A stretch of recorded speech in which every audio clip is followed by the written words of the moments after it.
Hello friends, welcome back to Sri Jaya health kitchen. இன்றைக்கி நம்ம சேனலில் ஒரு அருமையான டேஸ்ட்டில் மட்டன் குழம்பு தான் எப்படி செய்கிறதுன்னு சொல்லி பார்க்க போகிறோம்.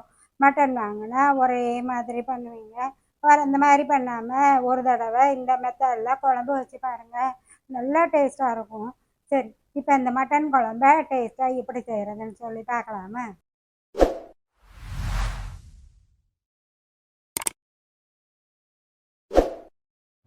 ஃபஸ்ட்டு ஒரு ஃப்ரைங் பேனில் 2 டீஸ்பூன் எண்ணெய் ஊற்றி ஹீட் பண்ணிக்கோங்க.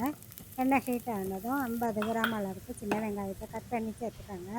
அதோட கொஞ்சம் கருவேப்பிலை, வெள்ளைப்பூடு 4 இதழ், இஞ்சி 1 இன்ச்சு அளவுக்கு, சீரகம் 3/4 டீஸ்பூன், கசகசா 1 டீஸ்பூன், சோம்பு 1 டீஸ்பூன், மிளகு 1 டீஸ்பூன் போட்டு எல்லாத்தையும் நல்லா வதக்கிடணும்.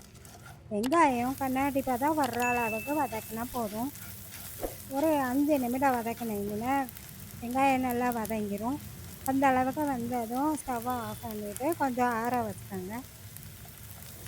ஆற வச்ச மசாலா ஜாமானை மிக்ஸி ஜாரில் போட்டு கொஞ்சம் தண்ணி ஊற்றி நல்லா இந்த மாதிரி நைஸாக அரைச்சி வச்சுக்கோங்க. அரைச்ச மசாலாவை தனியாக வச்சுக்கோங்க. இப்போ ஒரு குக்கரில் 2 டேபிள் ஸ்பூன் நல்லெண்ணெய் ஊற்றி அதில் 50 கிராம் அளவுக்கு சின்ன வெங்காயத்தை கட் பண்ணி சேர்த்துக்காங்க. இந்த குழம்புக்கு பெரிய வெங்காயமே போடலாம். இதே மாதிரி பெரிய வெங்காயத்தை விட சின்ன வெங்காயம் போட்டிங்கன்னா டேஸ்ட் இன்னும் கொஞ்சம் நல்லாயிருக்கும். பெரிய வெங்காயமே போட்டாலுமே அதுவுமே நல்லா தான் இருக்கும். அடுத்து 2 தக்காளி பழத்தை இந்த மாதிரி கட் பண்ணி சேர்த்துக்காங்க. தக்காளி பழம் கொஞ்சம் நல்லா மசியணும், அது வரைக்கும் வதக்கி விடணும். நம்ம மட்டனை போட்டு குக்கரில் வேக வைக்க போடுறதுனால தக்காளி பழம் ஓரளவு நல்லா மசிஞ்சால் போதும், நல்லா வெந்துடும். இப்போது 1 டேபிள் ஸ்பூன் மிளகாத்தூள், 1 டேபிள் ஸ்பூன் கொத்தமல்லி தூள், 1/4 டீஸ்பூன் மஞ்சத்தூள், 1/2 டீஸ்பூன் மட்டும் காஷ்மீரி மிளகாய் தூள் போட்டுட்டு நல்லா மிக்ஸ் பண்ணிக்கோங்க. இப்போ இனிமேல் தண்ணி எதுவுமே சேர்க்க வேணாம். தண்ணி எதுவும் சேர்க்காமல் அந்த எண்ணெயிலையே வதக்கி விட்டிங்கன்னா குழம்பு டேஸ்ட் நல்லாயிருக்கும். அடுத்து நம்ம அரைச்சி வச்சுருக்க மசாலாவையும் ஆட் பண்ணிக்கோங்க. அதில் சும்மா ஒரு 2 நிமிஷம் வதக்கினா போதும். இப்போதைக்கு தண்ணி எதுவுமே சேர்க்க வேணாம், சேர்க்காமையே கொஞ்சம் வதக்கி விடுங்க.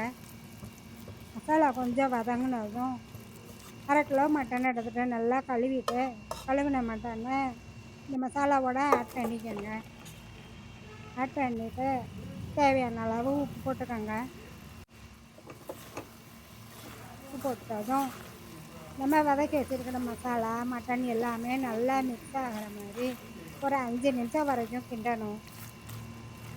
மசாலா மட்டன் எல்லாம் நல்லா மிக்ஸ் ஆன பிறகு ஒரு 1/4 டீஸ்பூன் மட்டும் கரம் மசாலா சேர்த்துக்கோங்க. கரம் மசாலா ரொம்ப போட வேணாம், 1/4 டீஸ்பூன் மட்டும் போட்டோம்னா டேஸ்ட் நல்லாயிருக்கும்.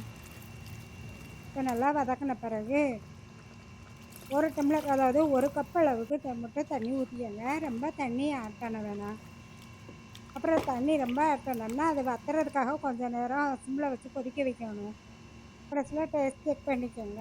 உப்பு எதுவும் பத்தலைன்னா கொஞ்சம் போட்டுக்கோங்க. போட்டுட்டு குக்கரை மூடி வச்சுட்டு வேக வைங்க. அதாவது ஒரு 5லேருந்து 6 விசில் வரைக்கும் வச்சோம்னா சரியாக வரும். ஒரு விசில் மட்டும் வச்சேன், ஒரு 15 நிமிடம் சிம்மில் வச்சிங்கன்னா அதுவுமே மட்டன் நல்லா வெந்துடும். இப்போ மட்டன் சவுண்டாமல் ஆன பிறகு திறந்து பார்த்தோம்னா மட்டன் எண்ணெய் பட்டு நல்லா வெந்திருக்கும். அதோட கொஞ்சம் கொத்தமல்லி தழையும் போட்டு அதையும் மிக்ஸ் பண்ணிக்கோங்க. இப்போ டேஸ்டியான மட்டன் குழம்பு ரெடி ஆகிடுச்சு. இந்த மட்டன் குழம்பு சாதம், இட்லி, தோசை, பூரி, சப்பாத்தி, புரோட்டா எல்லாத்துக்குமே பொருத்தமாக இருக்கும். நீங்களும் இந்த வீட்டில் செய்து பாருங்கள். எப்படி இருந்ததுன்னு சொல்லி கமெண்ட்ஸ் பண்ணுங்கள். வீடியோ பிடிச்சிருந்தால் மறக்காமல் சப்ஸ்கிரைப் பண்ணுங்கள். தேங்க்யூ. 1 2 3 4